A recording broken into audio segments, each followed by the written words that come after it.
जय भीम, नमो बुद्धाय। महाकारुणिक तथागत भगवान गौतम बुद्धांनी जो सधम्म आपल्याला दिला, त्या धम्माचं ज्या सत्वाने आचरण केलं तो सुख सुगती मुक्तीला प्राप्त होतो। आज आपण मन या विषयावरती चिंतन म्हणून करणार आहोत। भगवान म्हणतात मन प्रमुख आहे। जास्तीत जास्त दुःखाचं कारण मन आहे। मनुष्याने जर मनाला नियंत्रित केलं तर दुःखातून मुक्त होऊ शकतो। मनात विकार असतात, राग, द्वेष, मोह। मन मित्रही बनते, शत्रूही बनते। जर मित्र बनवता आलं तर स्वतःचं मन स्वतःचं सुखाचं कारण आणि दुसऱ्याचंही सुखाचं कारण बनू शकतो। आणि मन जर शत्रू झाला तर स्वतःलाही तो संपवतो आणि दुसऱ्यालाही संपवण्याचा प्रयत्न करतो। स्वतःही दुःखी होतो आणि दुसऱ्यालाही दुःख देतो। ज्याप्रमाणे शरीरामध्ये भुकेची पीडा निर्माण झाली तर त्या पीडेचं औषध म्हणजे अन्न। अन्नाने ती पीडा नष्ट केल्या जाते। त्याचप्रमाणे मन सुद्धा अन्नाची गरज मागते। मनाला सुद्धा भूक लागते आणि मनाचं पवित्र अन्न म्हणजे चांगले विचार, शुद्ध विचार। जर मनाला शुद्ध विचार देता आले तर मन शुद्ध बनते, पवित्र बनते आणि त्या मनातून सकारात्मक ऊर्जा वाहत असते, चांगला विचार जन्माला येतो। आणि असं कल्याण चित्त उत्पन्न झालं तर तो सुखी होतो आणि दुसऱ्यालाही सुखाचा मार्ग दाखवू शकतो। हे मन खूप विचित्र आहे। अभिधम्म पिटकामध्ये 121 प्रकारचं चित्त सांगितलेलं आहे। चेतसिक 52 प्रकारचे। चित्त आणि चेतसिक या दोन गोष्टीचा अभ्यास ज्या माणसाला झाला तो मनुष्य आपल्या मनाला चांगल्या प्रकारे नियंत्रणामध्ये आणू शकतो।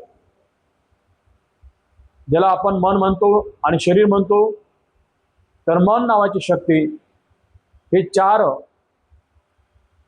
गोष्टींनी निर्माण झाली आणि शरीर 4 धातूंनी। मन अर्थात मनाच्या 4 शक्ती, त्या 4 गोष्टी त्यालाच मानसखंड म्हणतात। संज्ञा, वेदना, संस्कार आणि विज्ञान या मनाच्या 4 शक्ती आहेत, 4 भाग आहेत। याच्याद्वारे आपण मन नावाची उपमा देत असतो। संज्ञा म्हणजे ओळखण्याची शक्ती, ही मनाची शक्ती आहे। वेदना सुख दुःख जाणण्याची शक्ती। संस्कार जे काही इंद्रियाच्या द्वारे आपण ग्रहण करतो ते कुशल अकुशल या पद्धतीने साठवून ठेवण्याची शक्ती।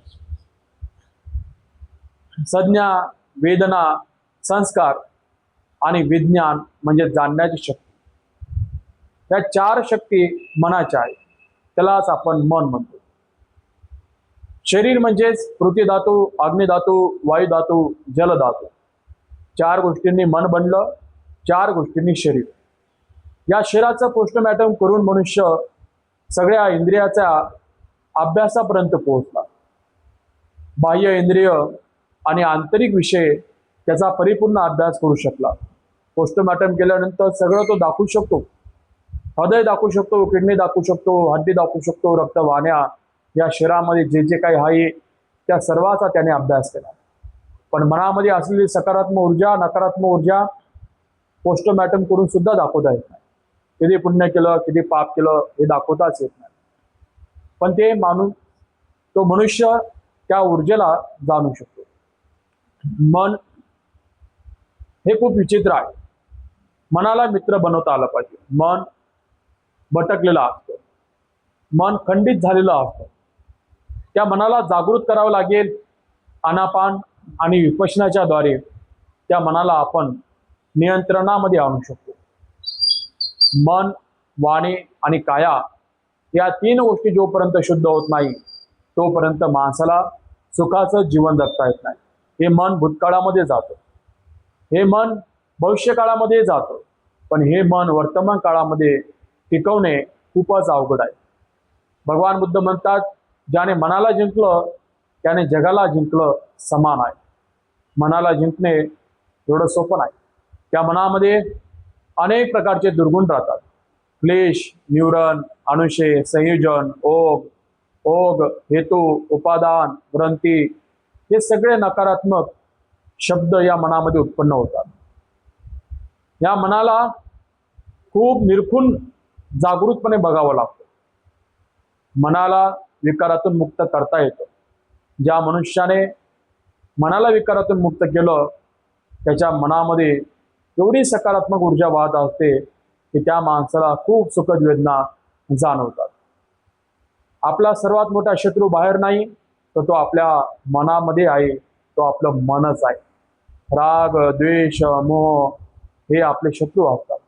या शत्रूला नष्ट करण्यासाठी एक टेक्निक सांगितलं आहे, त्याला आनापानसती विपश्यना म्हणतात.